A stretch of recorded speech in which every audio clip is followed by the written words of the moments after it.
Hello YouTube, HP Zeta here today, and it's finally that time of the month again where I do a pickups video. And I'm going to be honest, the pickups for today is quite amazing, but mostly just due to the fact that, well, yesterday was great.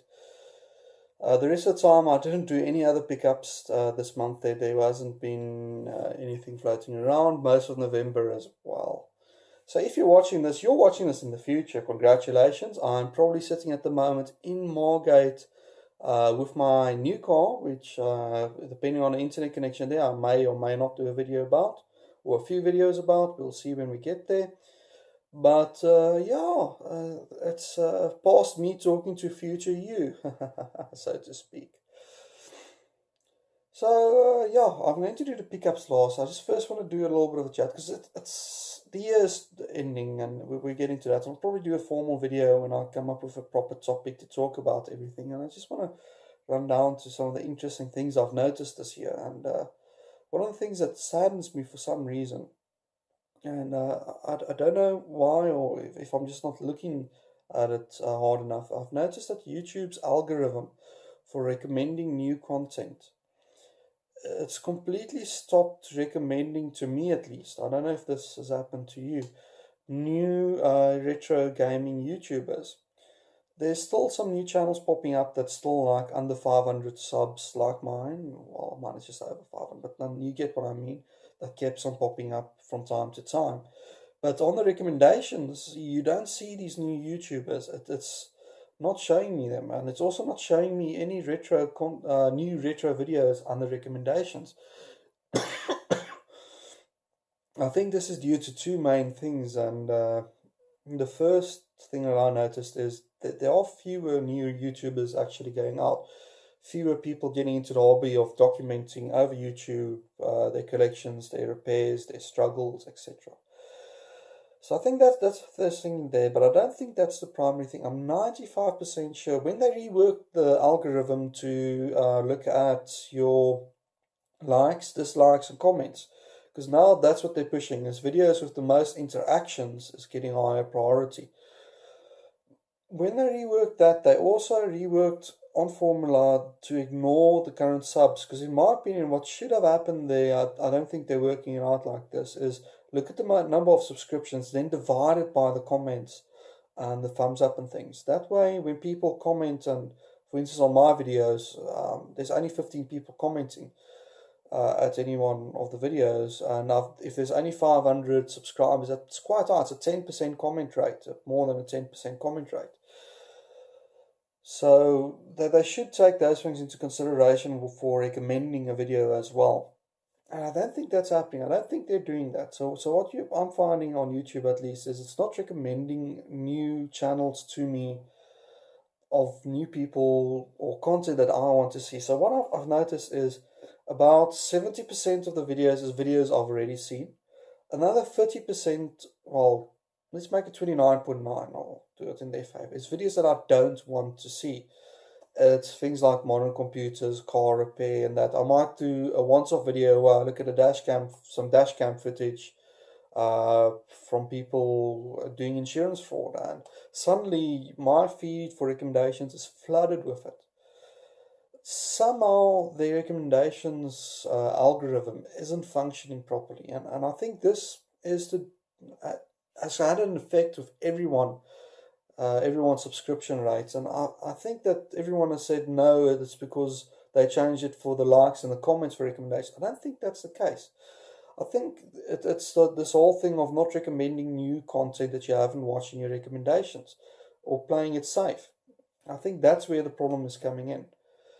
So that's something that they really need to address and look into. I don't know why they haven't, but okay, Sarah. At the end of the day, there's not much we can do. We are using their platform. We don't have a way to contact them and tell them that they need to do it.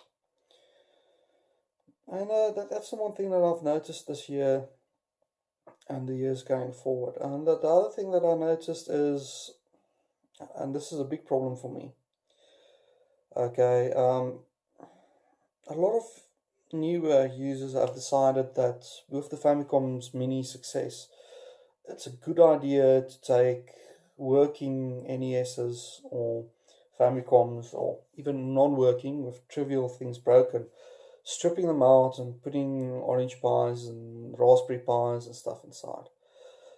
Guys, you've been doing it for like a year and a half, and it's not cool. It's not nice seeing a good working console destroyed because you wanted a enclosure for your Orange Pi Famicom Mini. And you get them with enclosures already, and the enclosures they come with is absolutely fine. You don't need to do this. And I think in the coming years we're going to see more of this, especially on sites like Etsy. It's going to be a thing. So I guess what people do with their own stuff is their problem. So nonetheless, but yeah. So those are things to consider. Personally, this year, from my side, there's not much to report. The only thing that I'm going to write about is moving, and you guys are probably so sick of hearing about me moving so often. But what I just want to do, bring to light, is I'm in a place at the moment where emotionally, where psychologically I'm settled, it's relaxing, I don't stress anymore. I've gotten past all of the stuff, or at least gotten used to all of the stuff. And it's fine. It's very nice to finally be in that spot. And I just want to have a shout out to everyone there because I know that there are people in their 20s and their late teens going through what I did. I just want to tell you guys, it gets better. There's a good job for you out there. There's good people that's willing to help you out there. You just have to hang in there and you just have to persevere until you get to a place in your life where you can relax, where you can settle, where that nervousness and anxiety can slowly start melting away. I know it's hard to imagine that you can be in a place like that, but you can. Everyone can. And I feel that everyone in this world has a spot where they're meant to be, where their needs and everything else can settle in and they can relax and they can live life because we are all part of life and we all struggle and we've all got hard times. It's just we all need to find that little niche, that little spot in life where we can go and we can belong. You know, we can just fit in and where the stresses and the emotions are manageable. So I just want to say, guys, it gets better and you need to just persevere with it. Righto, okay, and with that emotional bombshell, let's move on. That's basically the only stuff that I can say about the year looking back, and there's not much to talk about. I'll probably do a New Year's video. Depends on what the internet is like that side, and it depends on how the car videos go. For instance, I want to see if you guys want to get some different content going. But nonetheless, let's get to the pickups. Now, all of this is actually what I got yesterday for you guys last week and a day. And yeah, some very nice stuff, some very nice big box PC games. So I've been volunteering by a place, and while volunteering there, I got some insights on how they operate and how the games come in and things. And I used to think that a lot of games come in, and that's really not the case.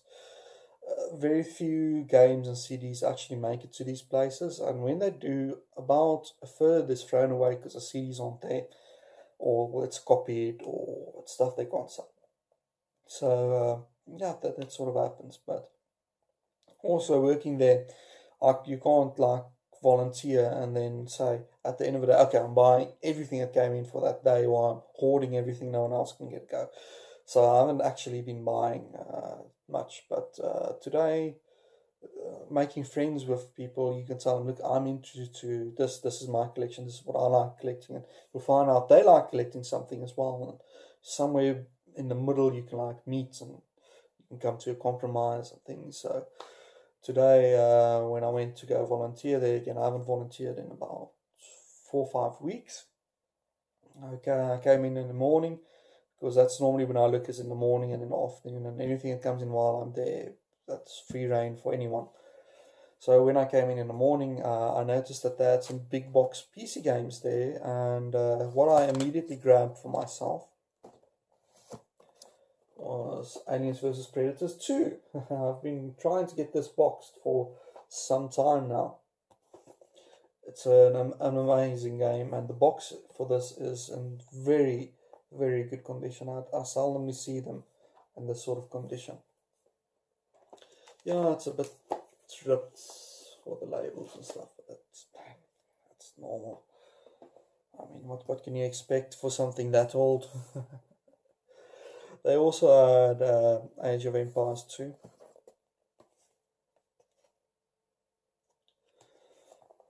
And I did my same morning thing where I just went through all of the games and just got what I wanted and what was there.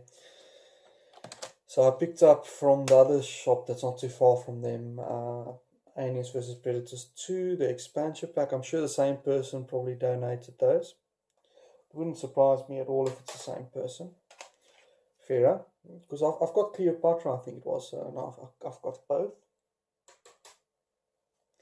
And Real Tournament 2003. The only reason I got UT 2003 was because I've got so many UT 2004s and I just really don't see 2003 all that often. They just don't pop up, but it's nice for the history to say this is the first one. And you don't get UT 2003 on the Championship collection. It's not on there because it's basically the same as 2004. But it's nice to have a new collection nonetheless.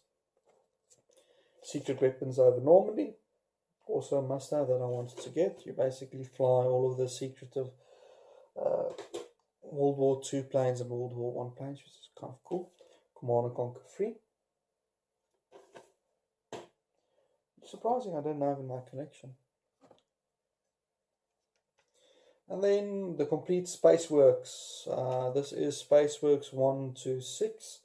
I'm stoked on this. It's also got an exclusive sneak peek of Space Quest 7, which I don't think, was it released? I don't know. I don't know enough about the Quest series to be able to tell. So I went into where I normally volunteer, and then the person I make good friends with, who sells audio gear, he told me, a lot of the stuff came in that morning, and there's a box we just kept to the side because there wasn't enough space to stack everything. So I said, okay, can I have a look and go through it for my normal morning thing of picking the games that I want for the day? And he's like, yeah, sure, go for it. So in there, I got a shock because I've been after these for like forever. And I'm going to go from least impressive to most, and it's a box copy of Tiberian Sun. Very good boxed condition. You know, that's very nice. I've been looking for that for years. And looking through there, then my jaw almost dropped when I saw this. And this I've been trying to get forever. Because the loose CDs, you can get hundreds. There's loose CDs everywhere for Red Alert. But the box, no one kept them. Because I think the kids that got Red Alert that Christmas threw the boxes out. And that was the first game that I actually sat down and I told my parents, you know what, my birthday is coming up soon.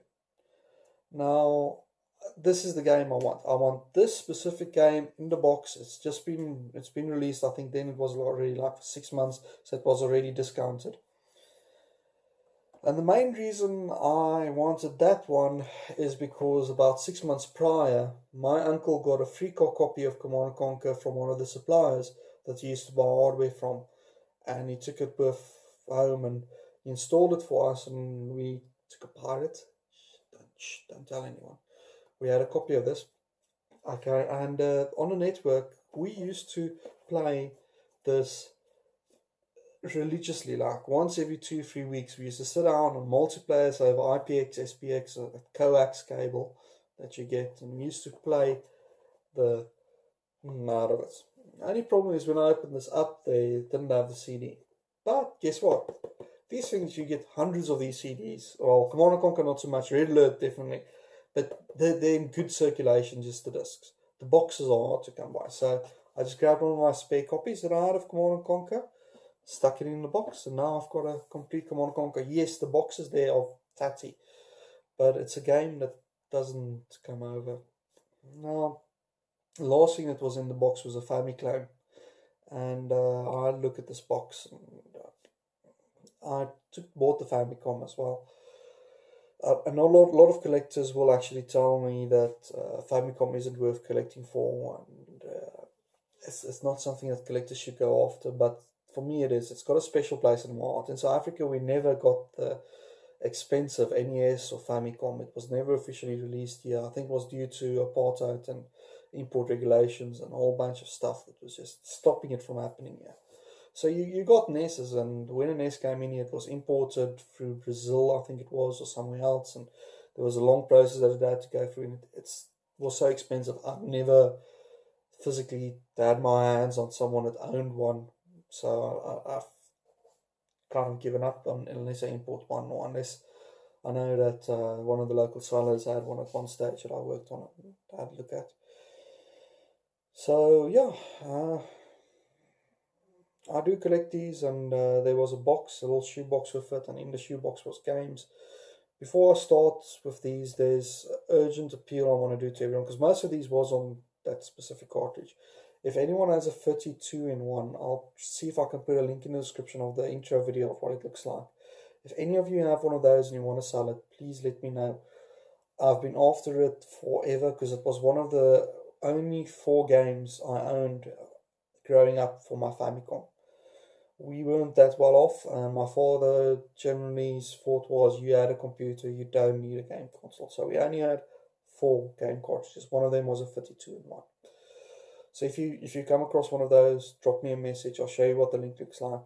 Please let me know, because I really would like to own that again. So in a little shoebox, there was a 32 in one. Can you guys see that? Of Rainbow Island. Now, I've been looking for Rainbow Island for some time. It's one of the classics. It's arcade game conversion. Apparently the Famicom version is pretty good. And look at the artwork on this Lode Runner. You won't say that it's Lode Runner at all, would you? Doesn't look like Lode Runner.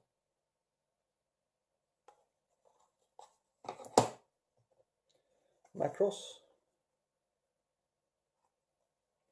Macross was huge in South Africa, as well as the anime for it. The prequel anime before it became Macross. It was very, very big, yeah. Lode Runner. Oh no, this is Lunar Ball. Deja vu. So Lunar Ball was on a 32 in one, Macross was on a 32 in one, Lode Runner wasn't. Cirque du Soleil. Once again, look at that weird artwork. That was on there.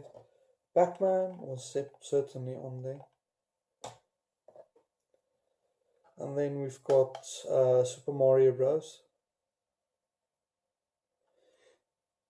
And the interesting thing is, if you read the back there, I'll actually read the first part, is to play our high-tech game cartridges, high technologies. Please keep it stable to prevent it from shaking or dropping down. Please follow the instructions to play the game. English, even back then. Ice Climber. And this would be the one with the seals. This wouldn't be the one that you kill the snowman. It has the proper seals, and it has the polar bears. Tennis. And generally, when you find these, there's no surprises. You'll always find at least one of these, and it's a shame because the one I want, I haven't found yet, and that's a 18 in one. This looks like it has like Olympics in Barcelona. There's 1 and 2 is the same one that repeats. There's Car Chase, Pac-Man, and a few others. Not bad. So those are the only things that I found, and what I want to do now is, everyone watching this video, if it's possible, tell me what you'd like a year-end video to be about. So tell me about what you'd like me to cover for the year-end. It's like, post down below, and I'll seriously consider it, even if I have to come back from where I'm staying to be able to do it. I'll consider it. To make it a bit later, but just let me know down below. Also, let me know what your stories are. What happened to you in 2016? Was 2016 the best year ever? Was it the worst year ever? Or was it just like mine? Meh, kind of hanging there. So anyway, that's me, HB Zeta. That's all from me today. Until next time, cheerio.